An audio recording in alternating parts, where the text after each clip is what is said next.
back with another interactive session, and this time we have got Vedant Agarwal, the Indian sensation of cruiserweight boxing, once again with us. So, first of all, thank you so much for giving us the time again, Vedant. And how's life right now?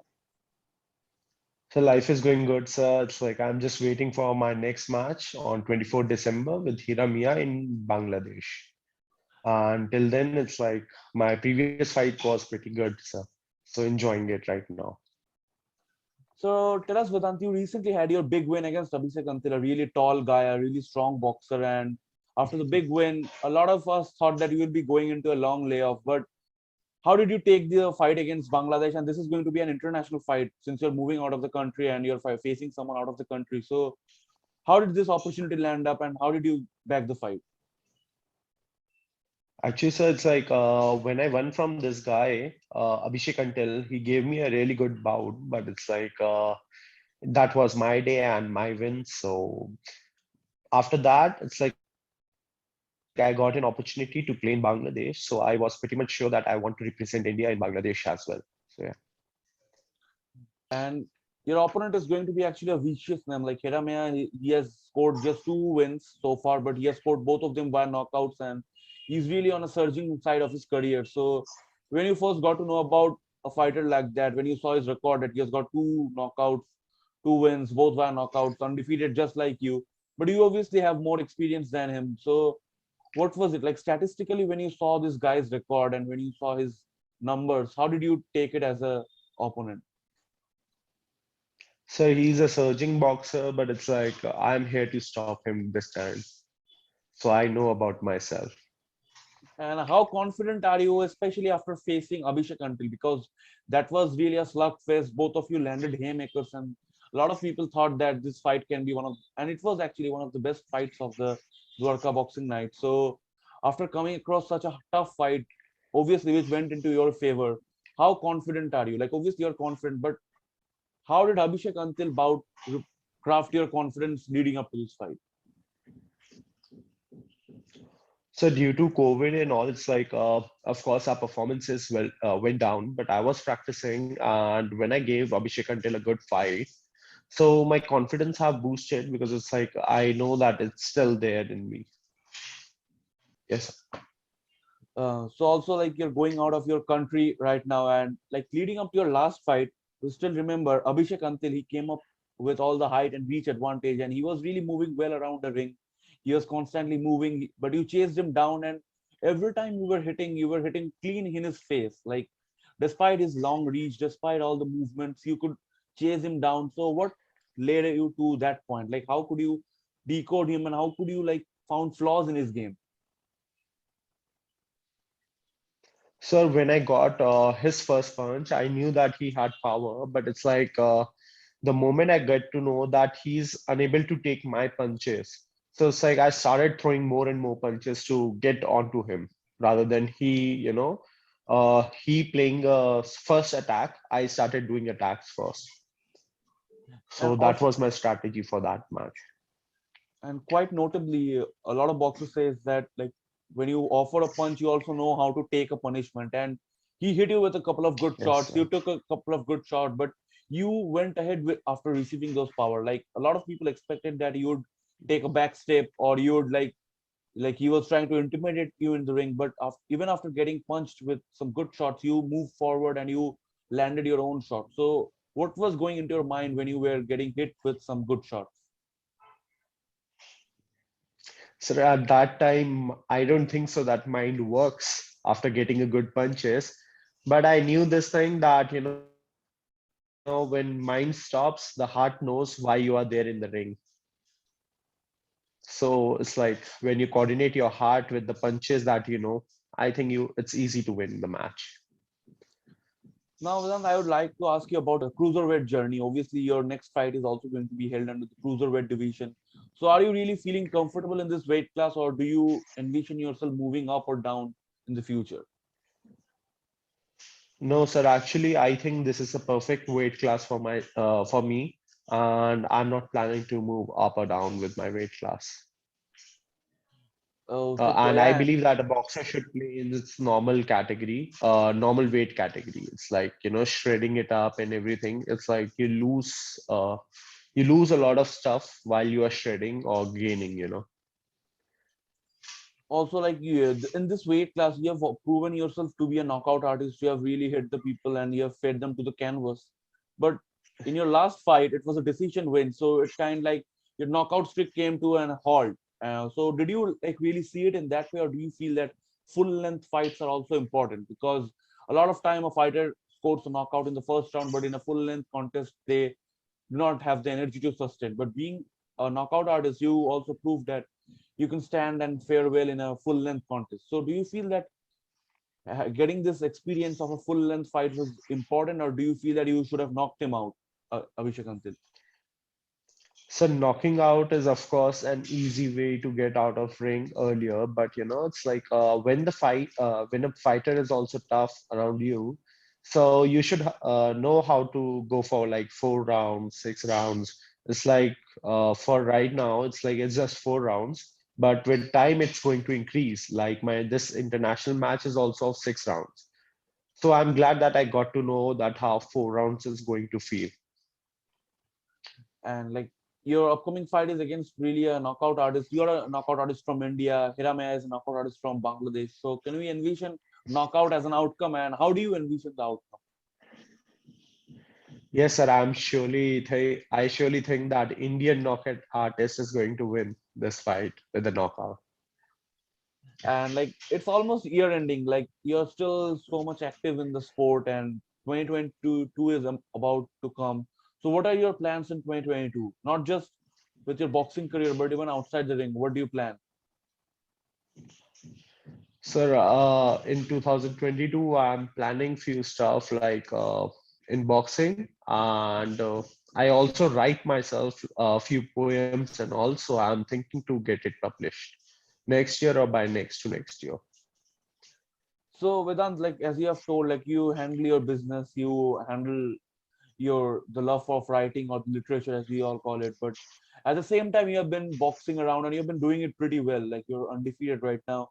You're still undefeated. You're bagging international fights. That's quite a massive upgrade in your career. So how do you manage all of it? Like obviously you have said that in the past that if you have got passion for something, it's easy to handle. But when you are totally into these mainstream things, like literature, it's a mainstream thing. Boxing, it's a really mainstream thing, and business. So when you handle all these three mainstream things together and doing them at a really good level, so how difficult is it? Sir, I believe your 20s to 30s is a time when you should work hard enough to get a life that you really want to live. And for that, my parents are very, very supportive around me. My sister is very supportive around me. It's like I know that, it's like when I go in morning for practice, I come back. Even if I take a bit of time and get ready for business, it's like my dad don't scream at me. It's like he's taking me for business as well. So I get to know that they are very much supportive for me.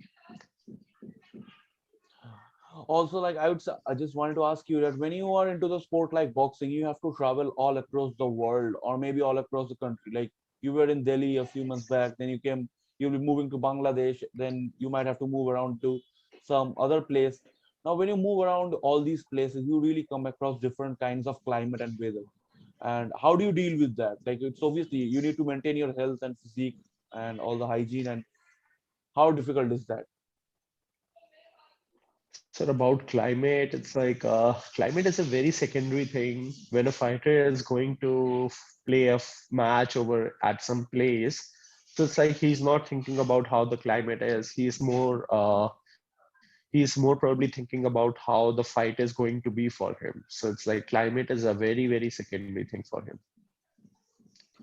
And apart from climate, like obviously diet is a very important thing that really influences a fighter's career. And you are like you had your last fight in October, so it's been like two more than 1 month right now, and you are about to enter your next fight camp. So what has been your diet in the entire journey? Like right now, and you don't have a like you're not still in a fight camp. So what's your diet look right now, and what will it look like when you enter into the fight camp?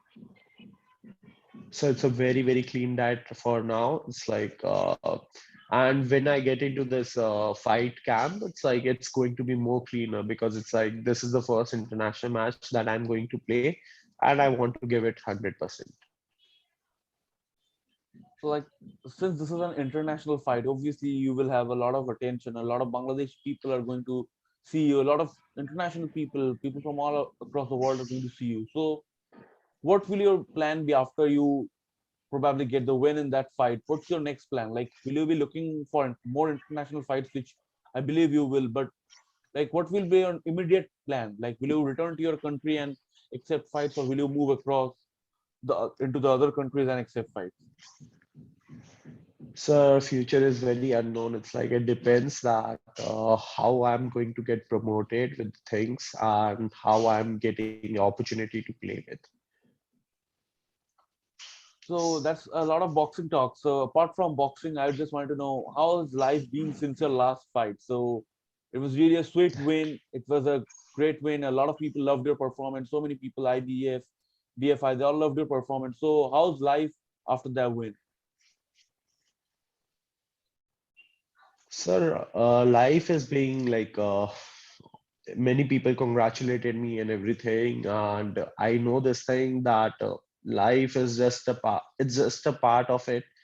Uh, for which I'm aiming is too high. So it's like right now I just have to go to that part. So I'm still practicing and everything is same. And like you have obviously said that you want to continue box too for the rest of your life. You have been a boxer since a long time, and 2022 can be a really milestone year for the sport in the country. A lot of promoters are planning a lot of big things into the country. A lot of boxers, young boxers, are stepping up and planning to promote their own fights. So, how do you see 2022 as a year that can nourish the sport of boxing? Do you plan on getting into the business of the sport, or do you just want to stick around and like improve your game? So it's like I want to get into the sport. I want to represent India to the highest levels. And for it, it's like whatever it takes, I'm going to do that. And like you, we always know that when you talk about Indian boxing or at least Asian boxing, there are a lot of things, outer ring turmoils, outer ring drama, outer ring scenarios that we need to deal with, like fighters' pay, the medical insurances, and all. So, like right now, you're into the brink of bagging an international fight, and someone who has been into the whole scenario for a very long time. How optimistic are you about the progress of Indian boxing in the next 5 years? Do you feel that it's going to get rise, or do you feel that there are certain scenarios that really needs to be resolved before we talk about the progress of Indian boxing? Sir, I believe it's already rising with the type of, like earlier India wasn't known for its athletic grounds. And as we see that people are getting to know that there are fighters from India as well. And I think that everything is getting improved day by day, and everything improves with its own time in a gradual pace. So it's like let's hope that it surges around. So So, so like, how do you maintain all the three mainstream stuff that you have been doing at very top level since a long time of your years? So, how do you manage all of it? so it's like yes, I write my poems. I go to practice and everything. I know that it's like for it. Of course, my family is very supportive for it. It's like when I come from practice in the morning, uh, I'm pretty late for my office, and my dad let it go and takes me to office after that. And when it's like I leave early from office as well. So when I come back to home, I again go for practice. And for that, of because of which I am always late for night. Um, and my mom and my sister do cook me for night as well. So they wait for me so that I can get my food properly warm and everything, and I have my food at proper time. So that's how I am sustaining, sir. That's quite a support from the family. Yes, sir. So that's all for today. And it was nice talking with you, Vedant. and we wish you all the best of luck for your upcoming fight, and hopefully you get the knockout. So lastly, if you want to say something to the well wishers and the fans. I'm happy to show my performance in the last match, and I hope that you all are interested enough to get me to get to watch this live match of Bangladesh. So I hope that I will be giving you exactly the same performance. Thank you. So that's all for today, ladies and gentlemen. It was Vedant Agarwal with us. You can catch his description in the link in the description, and stay tuned for more updates on Indian boxing.